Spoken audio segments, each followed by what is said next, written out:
2022 সালের ডিসেম্বরের সেই রাত, সেই লুজাইল স্টেডিয়ামে মেসির চোখে জল, কিন্তু হাতে সোনার ট্রফি। পুরো আর্জেন্টিনা কাঁদছে, পুরো বাংলাদেশ তখন উৎসবে মাতোয়ারা। আর এবার সেই একই মেসি, সেই একই স্ক্যালোনি, কিন্তু এবারে আমেরিকার মাটিতে ফের নামছেন তারা ইতিহাস গড়ার লক্ষ্যে। পারবেন কি? আর লিওনেল মেসি এক আবেগের নাম। সেই আবেগ যখন তিনি তার শেষ বিশ্বকাপের জন্য আমেরিকার মাটিতে আর্জেন্টিনার জার্সিতে নামবেন, তখন আর্জেন্টিনার সমর্থকদের আবেগটা বা উচ্ছ্বাসটা কোন লেভেলে চলে যেতে পারে সেটা শুধু একবার যদি কল্পনা করেন, হয়তোবা মনের ভেতরে কিছুটা দুঃখ ভারাক্রান্ত থাকবেন যে এটাই লিওনেল মেসির শেষ বিশ্বকাপ হতে যাচ্ছে, ওয়ান লাস্ট ডান্স। বিশ্বকাপে মেসি এবারে ষষ্ঠবারের মতন, যেটা কিনা ইতিহাসে সর্বোচ্চ বিশ্বকাপ খেলার রেকর্ডটা কিন্তু মেসির। তবে সেটা একা মেসির না, ক্রিস্টিয়ানো রোনাল্ডোরও কিন্তু এটা হতে যাচ্ছে ষষ্ঠ বিশ্বকাপ। সো মেসি কি পারবেন তার আর একবার ম্যাজিক দেখিয়ে স্ক্যালোনির হাত ধরে আরও একটা বিশ্বকাপ জিততে? তিনটা স্টার কিন্তু রয়েছে আকাশি নীলের, এবং সেখানে কি চতুর্থ স্টারটা অ্যাড হবে কি হবে না সেটা বলে দেবে সময়, সেটা বলে দেবে আর্জেন্টিনা কেমন পারফর্ম করে। তবে এবারের স্কোয়াডটা যেটা রয়েছে সেখানে কিন্তু 9 জন ছাড়া বাকি 17 জন গত 2022 বিশ্বকাপে, যেটা নাকি আর্জেন্টিনা বিশ্বকাপ জিতেছিল, সেই স্কোয়াডের মেম্বারদের উপরেই কিন্তু লিওনেল স্ক্যালোনি ভরসা রেখেছেন এবং তাদেরকে নিয়েই কিন্তু এই স্কোয়াডটা তিনি বানিয়েছেন। তার ভরসার জায়গা থেকেই কিন্তু যারা আমরা আর্জেন্টিনা ফ্যান রয়েছি তাদেরকে ভরসা করতে হবে, যদিও কয়েকটা সিলেকশন কিন্তু খুবই প্রশ্নবিদ্ধ, বা কয়েকটা সিলেকশন নিয়ে কিন্তু অনেক বেশি সমালোচনা হচ্ছে। তো আর্জেন্টিনার এবারে 2026 বিশ্বকাপের স্কোয়াডটা কেমন হলো, কে আছেন, কেন আছেন, কে নেই এবং কেন নেই, সেটা নিয়ে কিন্তু থাকবে আজকের এই ভিডিওতে মূল আলোচনা। So without further edu, let's get started.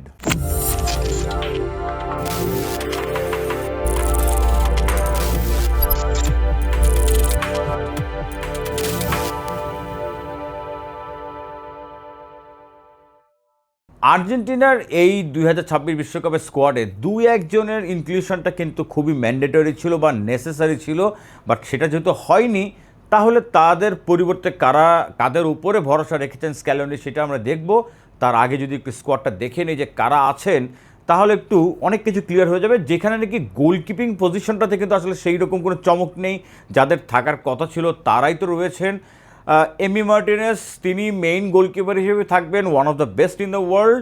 সেইটা এমি ক্লাবে অ্যাস্টন ভিলার হয়ে যতটা যেরকম পারফর্ম করেছেন, দুর্দান্ত ফর্মে রয়েছেন। সাথে এমি আর্জেন্টিনার জার্সি গায়ে দিলে তিনি যেন একজন দানবে পরিণত হন। তিনি যেভাবে করে আর্জেন্টিনার জার্সিতে খেলতে নামলে তিনি তার জান প্রাণ সব কিছু উৎসর্গ করে দেন ওই আকাশি নীলের জন্য, ওই মেসির হাতের ট্রফিটার জন্য তিনি তার জানটাকেও মনে হয় উৎসর্গ করে দেন। এই রকম ডেডিকেশন দিয়ে কিন্তু এমিলিয়ানো মার্টিনেজ বা দিবু মার্টিনেজ তিনি আর্জেন্টিনা জার্সিতে খেলেন। সো তিনিই কিন্তু থাকবেন এই আর্জেন্টিনার গোল পোস্টের প্রধান ভরসা। তার সাথে আরও যে দুইজন রয়েছেন, একজন হচ্ছেন জেরোনিমো রুইলি এবং আরেকজন হচ্ছেন ওয়ান মুসো। রুইলিকে আসলে খেলানো হবে বলে মনে হয় না আমার কাছে, যদি কোনো ম্যাচে এমি মার্টিনেজের ইনজুরি বা এমি মার্টিনেজকে নামানো না হয়, স্পেশালি গ্রুপ পর্বে যেই লেস ইম্পর্ট্যান্ট ম্যাচগুলোর থাকবে সেখানে হয়তো বা মুসোকে চান্সটা দেওয়া হবে। তিনি কিন্তু অ্যাথলেটিকোর হয়ে মোটামুটি একটা সিজন কাটিয়েছেন, সেখানে আসলে ওইভাবে করে তিনি ওব্ল্যাকের রিপ্লেসমেন্টে খেলেছেন কিছু ম্যাচ, সেখানে কিন্তু ভালো পারফর্ম করেছেন। তাই বলে তিনি থাকবেন সেকেন্ডারি কিপার হিসেবে, কিন্তু মেইন কিপার হিসেবে কিন্তু এখানে এমিলিয়ানো মার্টিনেজ, তার কিন্তু কোনো বিকল্প নেই, তিনিই থাকবেন গোলপোস্ট আর্জেন্টিনার প্রধান ভরসা। ডিফেন্স লাইনে এখানে কিন্তু চমক রয়েছে। সবথেকে বড় যেই সমালোচনাটা হচ্ছে সেটা হচ্ছে সেনেসিকে দলে না রাখা। একটা অসাধারণ কিন্তু মৌসুম তিনি কাটিয়েছেন, এবং সেনেসি ইংলিশ প্রিমিয়ার লিগের এই সিজনে কিন্তু টপ 3 ডিফেন্ডারের একজন হয়েছেন। সো দেখেন, সেনেসি থাকলে একটা ব্যালেন্স কিন্তু আসতো। কার বলো সেনেসিকে তিনি রাখতে পারতেন স্ক্যালোনি, সেটা দেখার আগে যদি দেখে যে ডিফেন্সে আসলে কারা কারা রয়েছে, ক্রিস্টিয়ান রোমেরোকে তিনি রেখেছেন, এক্সপিরিয়েন্স ক্যাম্পেইনার কুতি, এবং তার সাথে কিন্তু লিসান্ড্রো মার্টিনেজ, নিকোলাস ওতামেন্দি, এই ওতামেন্দিকে নিয়ে কিন্তু কথা বলবো। 38 বছর বয়সের ওতামেন্দি আসলে কেমন পারফর্ম করবেন সেটা দেখার বিষয় থাকবে। Nahuel Molina, Gonzalo Montiel, Nicolas Tagliafico, তারপর লিওনার্দো বালের্দি এবং ফাকুন্দো মেদিনা। এখানে সেন্টার ব্যাকে খেলানো হবে আসলে লিসান্ড্রো মার্টিনেজ এবং কুতি রোমেরোকে। এই দুইজনের জুটিটাই কিন্তু আমরা দেখতে পাবো। যদিও এখানে ওতামেন্দি রয়েছেন, ওতামেন্দিকে আসলে স্টার্টিং 11-এ আমার মনে হয় না যে এই ওয়ার্ল্ড কাপে আসলে খেলানো হবে। যদিও এইখানেই কিন্তু একটা কোয়েশ্চেন থেকে যাচ্ছে। দেখেন মেসিরও বয়স 38, কিন্তু মেসি আর ওতামেন্দির কিন্তু দুইজনের ভেতরে আকাশ এবং পাতাল পার্থক্য। এক্সপিরিয়েন্সের দিকে বিবেচনায় যদি নাকি ওতামেন্দিকে 38 বছর বয়সে রাখা হয়, আমার কাছে মনে হয় যে এখানে ওতামেন্দিকে যদি রাখা না হতো তাহলে সেনেসিকে অবশ্যই নেওয়া হতো। আমার কাছে মনে হয় যে এখানে হয়তো সেনেসিকে নিলে বেটার আউটপুটটা আর্জেন্টিনা পেত। কারণ আপনি দেখেন যে মূল ভরসা কিন্তু থাকবে লিজারও, কিন্তু এইবারে ইংলিশ প্রিমিয়ার লিগে কিন্তু সিজনটা ভালো কাটেনি। কুতি রোমেরোও কিন্তু এবারে সিজনটাতে ইনজুরির ভেতর দিয়ে গিয়েছেন, ওইভাবে করে প্লেইং টাইমও কিন্তু তার অত বেশি ছিল না। কুতি রোমেরোরও কিন্তু এইবারে সিজনটা একেবারে ভালো কেটেছে এটা বলা যাবে না। সো এই দুইজনকে নিয়েই কিন্তু সেন্টার ব্যাকটা আসলে হবে। রাইট ব্যাকে আপনার মন্টিয়েল এবং মলিনা তারাই খেলবেন, লেফট ব্যাকে টাগলিফিকোকে নামানো হবে। কিন্তু আপনি দেখেন এই ডিফেন্স লাইনটা কিন্তু আসলে অতটা ভরসা করার মতন নয়, এটা আমার কাছে মনে হয়। তবে স্ক্যালোনি অবশ্যই এই ডিফেন্স লাইনের উপরে কিন্তু ভরসা রেখেছেন বলেই তাদেরকে এই টিমে নিয়েছেন বা স্কোয়াডে রেখেছেন। মিডফিল্ডটা ওয়ান অফ দ্য বেস্ট, এটা আমি হলফ করে বলতে পারি যে এই ওয়ার্ল্ড কাপে যতগুলো দলের দেখেছি স্ট্রং হিসেবে ভাবছি, ফ্রান্সের কথা যদি বলি, স্পেনের কথা যদি বলি, ওয়ান অফ দ্য বেস্ট কিন্তু এই আর্জেন্টিনার মিডফিল্ডটা। এখানে কিন্তু এক্সপেরিয়েন্সের সাথে নিউ একটা মিশ্রণ রয়েছে এবং খুবই ভালো কম্প্যাক্ট একটা মিডফিল্ড লাইন কিন্তু তৈরি করেছেন। এখানেও কিন্তু বাদ পড়া নিয়ে কোয়েশ্চেন রয়েছে, এমিলিয়ানো বুয়েন্দিয়াকে বাদ দেওয়া হয়েছে। তবে যারা যারা রয়েছেন যদি দেখে নিই কারা কারা রয়েছেন এখানে মিডফিল্ডে আসলে যারা যারা থাকবেন তাদের ভেতরে ফার্স্টেই আসবে ডিপলের নাম। রড্রিগো ডিপলের কিন্তু বয়স নিয়ে অনেকে হয়তো বা ভেবে থাকি যে ডিপলের হয়তো বা বয়স হয়ে গিয়েছে, বাট আসলে ডিপলের কিন্তু ওইরকম বয়স নেই। আর মেসির যেহেতু বেস্ট ফ্রেন্ড, তিনি এই স্কোয়াডে থাকবেন সেটা কিন্তু একদম অনুমিতই ছিল। এবং তার সাথে অ্যালেক্সিস ম্যাকালিস্টার, এনজো ফার্নান্দেজ, তারপরে লিয়েন্দ্রো প্যারেদেস, এরপরে প্যালাসিওস রয়েছেন, জিওভানি লোসেলসো এবং ভ্যালেন্টিন বার্কো। জিওভানি লোসেলসোরে নিয়ে কিন্তু গত ওয়ার্ল্ড কাপে আর্জেন্টিনার খুব ভালো একটা পরিকল্পনা তিনি সাজিয়েছেন স্ক্যালোনি, কিন্তু শেষ মুহূর্তে গিয়ে ইনজুরির কারণে ওই ওয়ার্ল্ড কাপ থেকে ছিটকে গিয়েছিলেন। প্লেমেকার হিসেবে যদি মেসির বরাবর কেউ খেলতে পারে সেটা কিন্তু লোসেলসো, এবং লোসেলসোকে এবারের ওয়ার্ল্ড কাপে ফিট হিসেবে পাওয়া যাচ্ছে, এটা কিন্তু একটা বোনাস পয়েন্ট।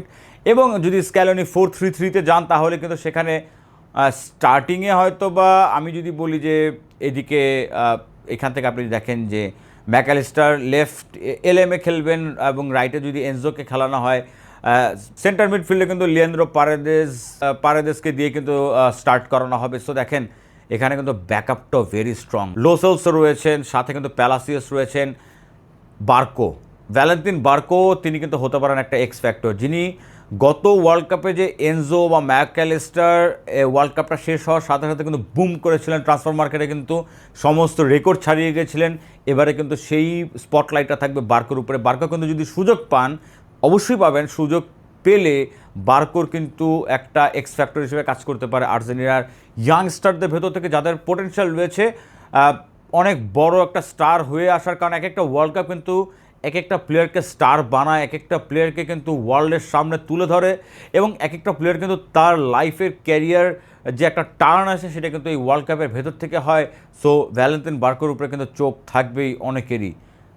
আর ফরওয়ার্ড লাইনটা সেটাও কিন্তু বলতে পারি যে one of the best in this world cup. দেখেন এখানে স্টার্টটা করব লিওনেল মেসিকে দিয়ে। লিওনেল মেসি তার 6th ওয়ার্ল্ড কাপ খেলতে যাচ্ছেন। এখানে তিনি একটা রেকর্ডের সামনে দাঁড়িয়ে, একটা রেকর্ড কিন্তু তার নামে হয়ে গিয়েছে, যেখানে কিনা মিরোস্লাভ ক্লোজা, রোনাল্ডো নাজারিও, তাদের জিএনএ রয়েছে 20টা, সেখানে কিন্তু এককভাবে 21টা গোল এবং অ্যাসিস্ট নিয়ে বসে আছেন লিওনেল মেসি। এবং গোল সংখ্যায় তিনি যদি আর মাত্র 3টা গোল করতে পারেন এই ওয়ার্ল্ড কাপে, তাহলে কিন্তু ওয়ার্ল্ড কাপের গোল করার ইতিহাসের একক নামটা হয়ে যাবে লিওনেল মেসি। সেটা কি তিনি করতে পারবেন কিনা? আমার কাছে মনে হয় যে তিনি করতে পারবেন। এই ফরওয়ার্ড লাইনে মেসি ছাড়া আর যারা যারা রয়েছেন তারা হচ্ছেন Julian Alvarez, Lautaro Martinez, Nico Paz রয়েছেন, থিয়াগো আলমাদা রয়েছেন, গুইলিয়ানো সিমিওনি রয়েছেন নিকোলাস গঞ্জালেস এবং আরেকজন রয়েছেন Jose Manuel Lopez. Jose Manuel লোপেজটা কে? পালমেইরাসে খেলেন, ব্রাজিলের লিগে খেলছেন। তিনি কেন এই টিমে ঢুকেছেন? দেখেন, গত ক্লাব বিশ্বকাপ খেলা যারা যারা দেখেছেন বা তখন থেকে যারা নাকি ফুটবলের খোঁজখবর রেখেছেন, এই ব্রাজিলের দলগুলো, আর্জেন্টিনার কিছু দল, রিভার প্লেট থেকে শুরু করে নিয়ে যদি বলি, দেখেন এই ক্লাব বিশ্বকাপে কিন্তু ওই নর্থ আমেরিকান বা সাউথ আমেরিকান রিজনের কিছু কিছু ক্লাবের পারফরমেন্স দেখার পর থেকে কিন্তু আমাদের পারসেপশনটা চেঞ্জ হয়ে গেছে যে ওই সব ক্লাবে খেলা প্লেয়ারদেরও পারফরমেন্স ইন্টারন্যাশনালে কাউন্ট করেন কোচরা যারা নাকি আছেন, তারা কিন্তু দেখেন খুব ভালো করে। এই লোপেজ কিন্তু ফিজিক্যাল ফুটবলটা ভালো খেলেন। এইবারে কিন্তু তিনি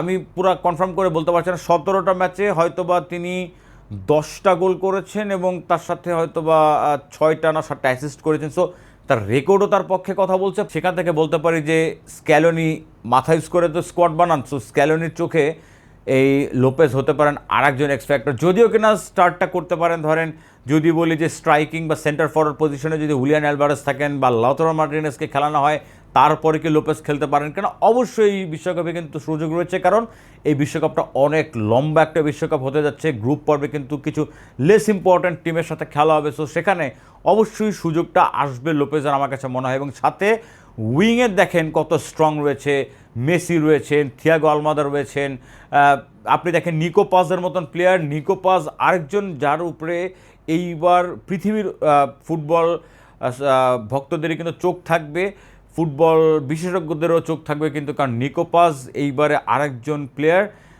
যা কিনা অনেক বড় স্টার হয়ে ওঠার সুযোগ রয়েছে এই ওয়ার্ল্ড কাপের মাধ্যমে বা এই ওয়ার্ল্ড কাপের পারফরমেন্সের মাধ্যমে। এবং সাথে যার কথা বললাম, গুলিয়ানো সিমিওনি রয়েছেন, তারপর নিকোলাস গঞ্জালেস রয়েছেন। সো আর্জেন্টিনার অ্যাটাকটাও কিন্তু very very very strong. So দেখেন আর্জেন্টিনার উইকনেসটা কোথায়। আর্জেন্টিনার উইকনেস ডিফেন্স লাইনে। এইটা সব সময়ই কিন্তু আমরা দেখতে পাই, গত বিশ্বকাপে ছিল, সেইটার 2018 বিশ্বকাপে ছিল, 2014 বিশ্বকাপে ছিল। আর্জেন্টিনার ডিফেন্সটা কিন্তু ওই রকম অর্থে কখনোই ওয়ার্ল্ডের একটা মানে কী বলবো টপ ডিফেন্স টিম যাদের থাকে, আপনি ফ্রান্সের কথা চিন্তা করতে পারেন, ইভেন ব্রাজিলের কথা চিন্তা করতে পারেন, সেখানে কিন্তু আর্জেন্টিনার ডিফেন্সটা অতটা স্ট্রং না। তবে গিভেন দ্যাট সিচুয়েশন, একটা কথা না বললেই না, লিওনেল স্ক্যালোনির যেই দর্শনটা রয়েছে, তিনি কিন্তু গত ওয়ার্ল্ড কাপে আমরা কি ভেবেছিলাম, সৌদি আরবের সাথে হেরে গেছিলো যেই টিমটার উপরে নাকি কেউ বেট করেনি, যেই টিমটাকে নিয়ে কিন্তু আমরা স্বপ্ন দেখতে ভয় পাচ্ছিলাম, সেই টিমটা নিয়েই কিন্তু স্ক্যালোনি ওয়ার্ল্ড কাপ জিতেছিলেন। সো স্ক্যালোনির দর্শনের উপরে ভরসা রাখাই যায়। স্ক্যালোনি যেভাবে করে চিন্তা করছেন, সেই চিন্তার উপরে কিন্তু আস্থা করা যায়। আমার কাছে মনে হয় যে তিনি হয়তো বা এক্সপিরিয়েন্স ওতামেন্দিকে নিয়ে, কারণ ওতামেন্দির কিন্তু এখনও আপনি দেখবেন তিনি এই যে পর্তুগালের লিগে যেরকম পারফরমেন্স তিনি করেছিলেন, মনে হয় 42টা ম্যাচের মধ্যে 40টা ম্যাচে তিনি স্টার্ট করেছেন। So he is being at 38, he is still fit. তো আমার কাছে মনে হয় যে সেই কারণে হয়তো তার উপরে বাট স্টার্ট হয়তো ওটামেন্ডি করবেন না, লিজা এবং কুতিরো মেরোকে দিয়ে স্টার্ট করানো হবে। এবং টাগলেফিকো কিন্তু গত বছরও আর্জেন্টিনার এই টিমের চ্যাম্পিয়ন স্কোয়াডের একটা মেম্বার ছিলেন। সো এই ওয়ার্ল্ড কাপে তার উপরে ভরসা রাখা হয়েছে। মন্টিয়েল রয়েছেন, মেদিনা রয়েছেন লেফটে ব্যাকআপ হিসেবে। দেখেন এখানে মার্কাস অ্যাকুইনার কথা আসবে, যে অ্যাকুইনা বাদ গিয়েছে, সেইটা আসলে ওই অর্থে বলা যায় না, কারণ অ্যাকুইনার পারফরমেন্সও এরকম কিছুই ছিল না, অ্যাকুইনার বয়সও হয়ে গেছে। সো সেই অর্থে তিনি যে বাদ গেছেন সেটা আসলে কোনো it's not a big deal. এবং তার সাথে আমি যদি বলি আর্জেন্টিনার স্ট্রেংথের জায়গাটা অবশ্যই মিডফিল্ড, অবশ্যই ফরওয়ার্ড লাইন। অ্যাটাকে যারা আছেন, হুলিয়ান অ্যালভারেজ অসাধারণ একটা মৌসুম কাটিয়েছেন, লাউতারো মার্টিনেজ ইন্টার মিলানের হয়ে তার পারফরমেন্স, মেসি হিমসেলফ যেভাবে পারফর্ম করেছেন ইন্টার মায়ামির হয়ে, প্রতি ম্যাচেই হয়তো গোল অ্যাসিস্ট। সো মেসি কিন্তু ফুল রিদমে থাকবেন এই ওয়ার্ল্ড কাপে। তিনি তার এই জীবনের শেষ ওয়ার্ল্ড কাপটা রাঙিয়ে দেওয়ার জন্য হয়তো বা মুখিয়ে থাকবেন। আর্জেন্টিনার স্কোয়াডে যারা নেই তার ভেতর থেকে যার কথা বলছিলাম, একজন হচ্ছে সেনেসি থাকা উচিত ছিল। এটা আমি এখনও বলবো যে সেনেসির মিসিংটা অনেক বড় একটা সেটব্যাক কিন্তু আর্জেন্টিনা হতে পারে এই ডিফেন্স লাইনের জন্য। এবং তার সাথে এমিলিয়ানো বুয়েন্দিয়া কিন্তু এই সিজনে অসাধারণ পারফর্ম করেছেন। তবে বুয়েন্দিয়াকে রাখা হয়নি কারণ ওই একই পজিশনে হয়তোবা আপনি দেখবেন যে পারেদেস রয়েছেন, প্যালাসিয়াস রয়েছেন, সো দেখেন ওই কারণে হয়তো বা নিকো গঞ্জালেস রয়েছেন, এই কারণে হয়তো বা বুয়েন্দিয়ার ওই জায়গাটা আসলে এই স্কোয়াডে হয়নি। এবং আমি যদি বলি যে এক্সপেরিয়েন্স টিমটার উপরেই ভরসা রেখেছে, যেই টিমটা কিনা গত ওয়ার্ল্ড কাপটা জিতেছিল সেই টিমের উপরে কিন্তু ভরসা রেখেছেন লিওনেল স্ক্যালোনি। এইবারে কি আর্জেন্টিনা চতুর্থবারের মতন ওয়ার্ল্ড কাপ জিততে পারে? এই কথা বিশ্বাস কি আর্জেন্টিনা ভক্ত হয়ে আমরা করতে পারি? আমি তো অবশ্যই মানব, আমি তো বিশ্বাসে রাখবো যে আর্জেন্টিনা এবারও সেই ওয়ার্ল্ড কাপটা ট্রফিটা ছুঁয়ে দেখবে। মেসি ক্যাপ্টেন হিসেবে যেহেতু মেসি রয়েছেন, মেসি শেষবারের বিশ্বকাপটা খেলতে যাচ্ছেন, লিওনেল স্ক্যালোনির কোচিংয়ের উপরে কিন্তু ভরসা আমরা করতে পারি এখন, যেহেতু গতবারের ওই টিমটা নিয়ে তিনি ম্যাজিক দেখিয়েছিলেন। এবারও কি সেই ম্যাজিকটা দেখাতে পারবেন কিনা সেটার প্রত্যাশা থাকবে। এই স্কোয়াডের ভেতরে আপনাদের কি মতামত রয়েছে, যে এইটা কি একটা কমপ্লিট স্কোয়াড হয়েছে? এইটা নিয়ে কি আসলে আর্জেন্টিনার ফ্যানরা কি স্বপ্ন দেখতে পারি যে আরও একটা স্টার এখানে যোগ হতে যাচ্ছে কিনা? আপনারা অবশ্যই কমেন্ট বক্সে কমেন্ট করে জানাবেন। আপনাদের কাছ থেকে জানতে চাইবো স্ক্যালোনির স্কোয়াডটা নিয়ে আর্জেন্টিনা কতদূর যাবে। আপনাদের কাছ থেকে আরও একটা কথা জানতে চাইবো, মেসি কি তার ওই যে আর 3টা গোল হলে ওয়ার্ল্ড কাপের হিস্ট্রিতে হায়েস্ট গোলের রেকর্ডটা মেসির হয়ে যাবে, সেটাকে মেসি করতে পারবেন কিনা? অবশ্যই মেসি ভক্তরা কমেন্ট বক্সে কমেন্ট করে জানাবেন। যারা নাকি আমাকে নতুন দেখছেন, it's a kind request, please make sure to subscribe my YouTube channel and follow my Facebook page. দেখা হবে নেক্সট কোনো ভিডিওতে, নেক্সট কোনো এপিসোডে। ততক্ষণ পর্যন্ত সবাই ভালো থাকবেন। আল্লাহ হাফেজ।